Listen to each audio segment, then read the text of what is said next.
West Virginia. And joining me now is Dr. Andrew Kolodny, who's the Medical Director for Opioid Policy Research at Brandeis University. He's also co-founder of Physicians for Responsible Opioid Prescribing, and he testified as an expert witness against Johnson & Johnson in the opioid trial in the state of Oklahoma.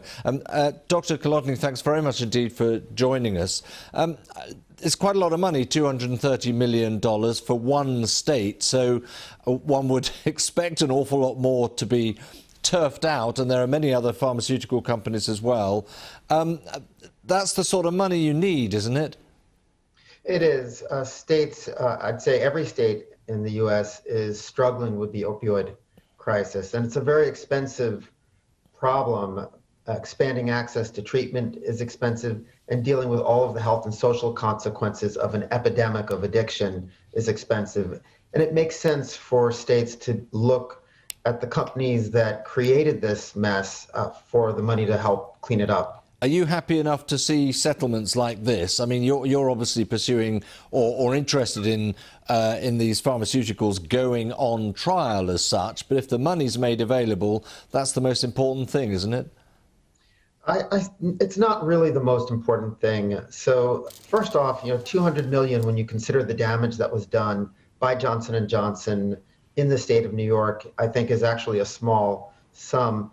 But we really need a lot more than money from these companies. We need to look very carefully at how this crisis happened, how the pursuit of profit by corporations led to a public health catastrophe. One of the problems with these settlements is that many of the internal documents that would have come forward in a trial become sealed and shredded, and the public doesn't get the opportunity to learn about the wrongdoing that created the mess. And I think the more the public learns about what happened, the better able we are to prevent future catastrophes. Yeah, I mean, one of the problems, I suppose, is that if various medicines of drugs are regulated, are approved, the manufacturers of those drugs and distributors are just doing what they're allowed to do, aren't they?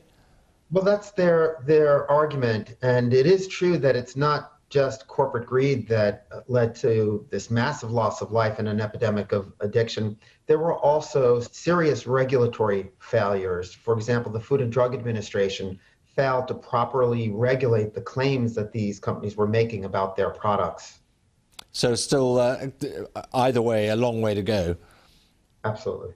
Okay, Andrew, thank you very much indeed, Dr.